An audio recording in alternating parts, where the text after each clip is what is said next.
Bonjour, bonsoir, bienvenue dans cette nouvelle vidéo. Aujourd'hui, on parle de mon top 10 des films que j'attends le plus pour 2026. Oui, l'année est déjà commencée, mais on est rendu en février, ça fait juste un mois que c'est passé. Donc, je me suis dit que les plus grosses sorties s'en viennent et vont commencer justement à arriver pour 2026. Oui, ça c'est normal, mais pour février, pour l'année, oui. Dans le fond, hein, le seul gros film qui est sorti en janvier, d'après moi, c'est le 28 ans. Et j'ai déjà fait une vidéo là-dessus. Donc, si vous voulez aller voir, allez-y directement sur ma chaîne. 28 ans plus tard, le Temple des Morts. Donc, à la 10e position, on retrouve Coyote vs Acme. Oui, le film qui va suivre le Coyote des Looney Tunes, qui emmène en justice Acme, la compagnie qui fournit les armes qu'il utilise dans la majorité de ses plans pour essayer d'attraper Pépite. Puis si vous connaissez un petit peu les Looney Tunes, ben vous savez que ça fonctionne jamais ou ça se revire contre lui. Bref, il est pas chanceux. Ou sinon, c'est vraiment la compagnie qui fournit des choses qui fonctionnent pas tout court. Fait que j'ai hâte de voir ce film-là parce que ben il y a comme toute une histoire en arrière aussi sur le fait que le film a été cancellé. Il était pas supposé de sortir, finalement il était supposé de sortir, finalement il sortira pas. Là, il sort.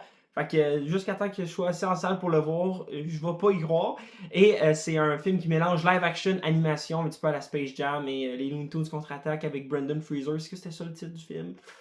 Je me rappelle plus. Et le film est réalisé par Dave Green, qui a pas fait grand chose, d'après moi, à part le film Echo, qui est un film familial avec un genre de petit robot alien que je connais pas, mais que je connais un petit peu de vue, mais j'ai pas vu, c'est ça que je voulais dire. Et l'autre film qu'il a fait, c'est Les Tortues Ninja, La Sortie de l'Ombre, qui est le deuxième opus réalisé, pas réalisé, pardon, produit par Michael Bay. Et honnêtement, je comprends pas pourquoi ces films-là se font cracher dessus parce que je trouve qu'ils s'en sortent super bien. C'est deux bons films, Tortue Ninja. À la 9e position, on retrouve Michael de Antoine Fuqua, le réalisateur de Training Day. Quoi d'autre? La trilogie des Equalizer. Bref, ce gars-là réalise son premier biopic en.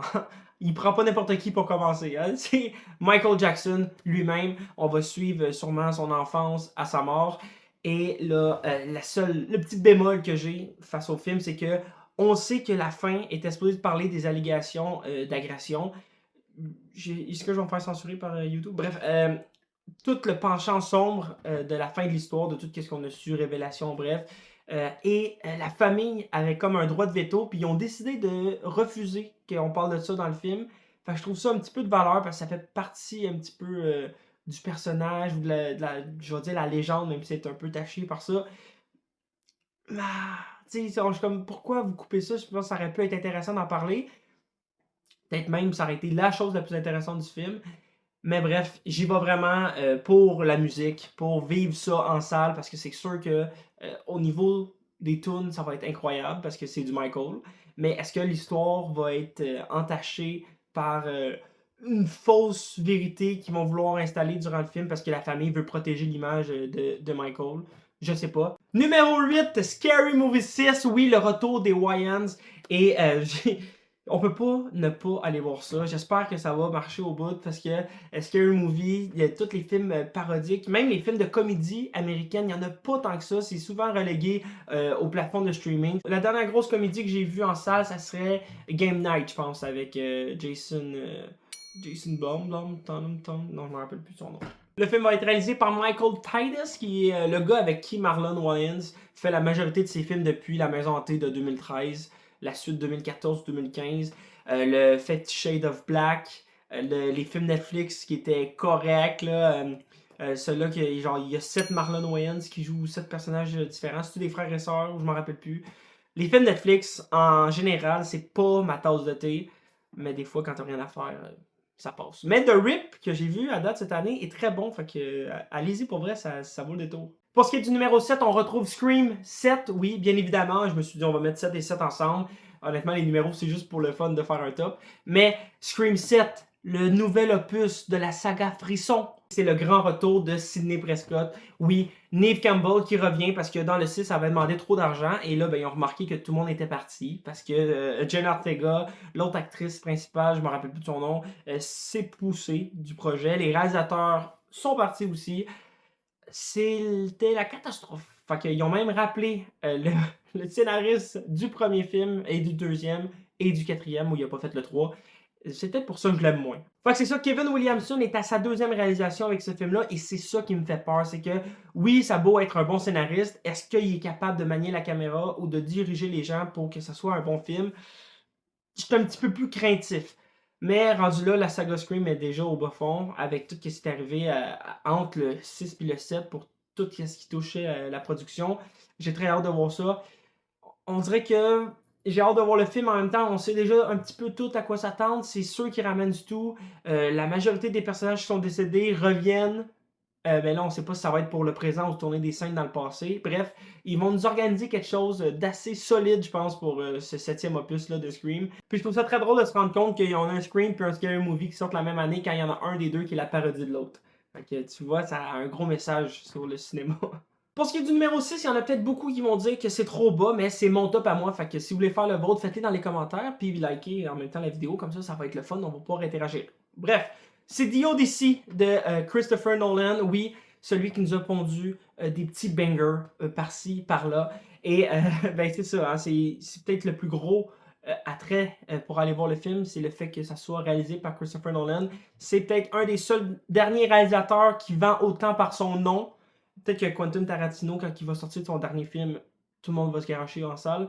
Mais même Steven Spielberg a de la misère à remplir les salles de cinéma maintenant. C'est quand même fou quand tu penses à ça. Avec toutes les... C'est mon petit coin Spielberg, j'aime ça le montrer. Hein? Et quand tu penses à toutes les histoires qu'il a pu raconter, ce gars-là, c'est fou raide. Même un Scorsese qui s'est penché vers les plateformes de streaming dernièrement avec ses deux gros derniers films, là, The Irishman et Killer of the Flower Moon. Casting 5 étoiles. C'est Nolan aussi qui touche à du fantastique pour la première fois. C'est là mon petit bémol, moi je suis pas le plus grand fan de fantastique. Là, tu vas me dire, t'aimes les super-héros? Super-héros, oui, ça touche un petit peu au fantastique, mais moi je parle plus fantastique dragon. Et ça va être très bon, je pense. Ça va être un des plus gros films de l'année, plus gros succès aussi. Mais mes attentes sont moindres que, mettons... mais même Oppenheimer, j'avais pas tant d'attentes, puis j'ai adoré mon expérience en salle. Fait que, rendu là, très hâte de voir. Numéro 5, on a Godzilla Minus Zero. Oui, pas tout. Ben, c'est le deuxième. Après Minus One, il nous a sorti Minus Zero. Ça va être quoi le troisième, je sais pas. Mais après Zero, c'est moins. Godzilla Minus One, je sais pas. Mais, regardez-moi ce beau petit steelbook. Oui, j'ai triché pour regarder le film la première fois parce qu'il était sorti en salle, mais seulement dans deux cinémas à Montréal.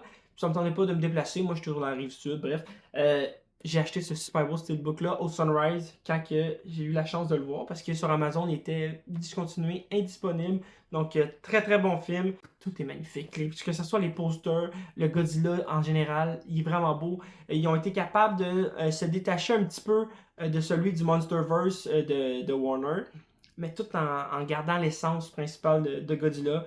Pour vrai, c'est pas juste un bon film Godzilla, c'est un très très bon film. Puis c'est peut-être le meilleur Godzilla parce que l'histoire en arrière est excellente aussi, en espérant que Minus Zero soit capable de relever la barre ou au moins de l'accoter. Il va sûrement avoir des combats de monstres aussi dans ce film-là, parce que dans le premier, dans celui-là, il y a juste Godzilla. La suite logique, c'est souvent de le faire confronter contre un autre gros monstre. Fait que j'ai hâte de voir aussi, en espérant qu'il soit présenté dans plus de cinéma et pas juste dans 2-3, parce que ça a quand même été un banger en l'année 2023. Numéro 4, mon petit fanboy côté super-héros revient en force. Oui, si je vous dis DC 2026, vous pensez à Clayface. Ben oui, fuck Supergirl, non c'est pas vrai. Pour vrai, je pense que Supergirl, ça va être bon. C'est juste que mes attentes sont un petit peu plus bas. On dirait que de la façon que James Gunn organise son univers, c'est qu'il va avoir la ligne rouge avec les opus qu'on va pouvoir suivre. Et il va y avoir des Clayface, des projets plus à part que tu ne seras pas obligé de suivre pour comprendre l'univers au complet. Mais là, rendu là, est-ce que tu le mets dans cet univers-là ou non? C'est quoi le but de le mettre dedans? Pour vrai, Clayface, c'est juste qu'il touche plus de points et qu'il vient me chercher comme Mike Flanagan. C'est un film d'horreur, c'est un méchant de Batman qu'on a rarement vu en général. Tu sais, Clayface, vite vite, là, c'est Batman Lego, Arkham City, puis dernièrement, Creature Commando, me semble, c'est lui qui se bat contre Rick Flag. Fait que, à part ça, il n'y a pas grand-chose. Ah, j'allais oublier la série Harley Quinn. C'est un bijou là-dedans, Clayface. Et le film n'est pas réalisé par Mike Flanagan. Au début, je pensais que c'était ça, mais c'est lui qui a écrit le scénario, c'est lui qui a soumis le projet. Fait que j'ai hâte de voir. Puis le réalisateur, j'ai plus son nom, mais c'est le gars qui a fait Speak No Evil avec James McAvoy l'année passée ou l'autre d'avant. Numéro 3, on embarque sur le podium avec Evil Dead Burn, oui, le film de Sébastien Vanissek, le français qui a réalisé Vermine. Donc j'ai très très hâte de voir qu'est-ce que ça va nous donner. Faut savoir que Evil Dead est une franchise assez je vais pas dire triste. Oui, c'est un petit peu triste, mais c'est pas que j'aime pas ça, c'est que je trouve qu'ils ont pas assez utilisé la franchise. Tous les films sont bons à certains, niveaux différents sur le fait que, ils sont tellement différents. Tu sais, le un est de l'horreur pure, le 2 va commencer à toucher à de l'humour noir, comédie, le 3 est clairement assumé comique. Après ça, on revient avec un remake encore plus sombre que le premier film. Honnêtement, je pense que le remake de Evil Dead de 2013, c'est un de mes films, de mes remakes préférés. Puis là, est-ce que c'est vraiment un remake? Est-ce que ça se passe dans le même univers? Tout ça, c'est des théories qu'on peut, qui nous laissent le plaisir de découvrir. Mais Fede Alvarez, c'est son seul bon film, je pense, qu'il a fait, le Evil Dead. Et le dernier Evil Dead était Evil Dead Rise, qui était juste un petit bijou de l'horreur. Même si le film n'était pas parfait, j'ai adoré l'ambiance, j'ai adoré le petit sentiment du huis clos qui, à la place d'être dans un chalet, dans le fond du bois, ben là, on est clairement dans un appartement en plein milieu d'une ville, mais ils sont capables quand même de se sentir isolés des autres. C'était vraiment bon. Mon top 2 aurait pu être premier, mais finalement, je l'ai descendu à cette position-là parce que le numéro 1 vraiment méritait sa place suite à la bande-annonce que j'ai vue. Et celui-là, même avec 4 petits teasers, ça m'a pas convaincu. Mais non, c'est pas vrai, je suis quand même hype un peu. C'est Avengers Doomsday. Puis oui, moi, je fais partie de la gang de ceux qui croient dans le film parce que je me dis que Marvel peut pas se permettre de se planter une autre fois. Il y a beaucoup trop de choses en jeu, puis ils sont pas là pour répéter les mêmes erreurs une deuxième fois. Fait que Kevin Feige a rassemblé sa plus grosse équipe pour essayer de sauver le bateau qui est en train de se couler et en espérant que ça marche pour eux autres parce que je pense que c'est un genre au complet qui va tomber avec eux. Dites-vous qu'il y a un monde parallèle où est-ce que ce film-là ne sort jamais et c'est un Kang Dynasty plutôt qui est en salle, réalisé par Destin Diane Creighton. Oui, tout ça, ça serait pas arrivé. Ben, ça serait arrivé, pardon, si Jonathan Majors avait été gentil. J'aurais 100 000 choses à dire, mais je me garde des sujets pour d'autres vidéos parce que c'est sûr que je vais en sortir d'autres d'ici la sortie du film. Puis sinon, petite mention spéciale à Spider-Man qui lui est réalisé par Destin Diane Creighton qui a toujours mis du cœur, je trouve, dans les projets qu'il a fait pour Marvel à date, que ce soit Shang-Chi ou Wonder Man. C'est deux petits vents de fraîcheur qui amènent quelque chose qui avait jamais été vu. Fait que c'est ça, Spider-Man, j'ai confiance, mais non en même temps, parce que j'ai confiance au réalisateur, mais pas au studio. Fait que moi, Sony, là, honnêtement, ils nous ont fait une coupe de bad shots, fait que je suis comme... Ah. Ouais, exact.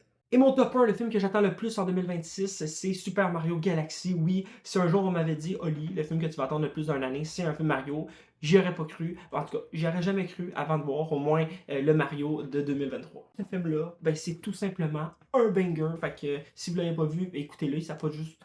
Qui a pas vu Mario? C'est sûr que vous avez vu Mario. De toute façon, tout le monde maintenant a grandi avec Mario. Fait que qu'est-ce qu'on a vu à date, il nous emmène plein de personnages qu'on n'avait pas vu dans le premier. Fait que c'est vraiment cool. Rosalina, Bowser Jr., Yoshi, ça c'est un esti trop de petit bémol, c'est qu'on dirait qu'ils ont mis de côté Donkey Kong. Est-ce que c'est pour lui donner un film solo? Ça pourrait être cool par contre. Puis là, je voulais faire un gros shout-out à un podcast qui vient tout juste de commencer et c'est Geek and Chill podcast, justement. Ça sort du four, c'est encore tout chaud et c'est deux amis qui parlent dans leur chambre de cinéma, de pop culture, tous les sujets qui m'intéressent moi aussi. Et c'est deux Québécois, puis je trouve que, ben, en termes de communauté québécoise qui parle de pop culture, on n'est pas beaucoup, ou en tout cas, on n'est pas assez représenté. Fait que si on peut s'aider puis s'envoyer de la force un à l'autre, ben pourquoi on pourrait pas le faire? Puis justement, dans leur dernier épisode, ils parlaient du fait que potentiellement, imaginez, à la fin de Galaxy, on a un genre de petit teasing d'un crossover ultime Super Smash Bros. Parce que oui, honnêtement, ça serait fou. Parce que comme tu le sais très bien, à Hollywood, si on fait des suites, il faut que ça monte comme ça, il faut que les enjeux montent aussi. Et j'ai de la misère à voir un Mario Bros 3 avec comme antagoniste Wario et Waluigi, qui sont pour moi les deux oubliés à date de cette saga-là. En autant que ça reste en animation, ça va être impeccable. Donc merci beaucoup d'avoir regardé la vidéo. Puis là, je pense à ça, dans mon top 10, il y a au moins 5 films qui fait écho à 2023, que ce soit des suites, un univers qui se prolonge, un réalisateur qui n'a pas fait de film depuis cette année-là.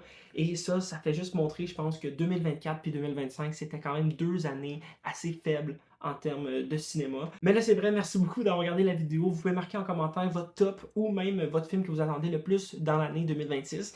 Et sinon, je vous dis, ben, likez, abonnez-vous, ça fait toujours du bien, puis ça donne de la force, c'est le fun. Sur ça, je vous dis, mangez votre popcorn sans beurre parce qu'avec du beurre, c'est dégueulasse. Ciao!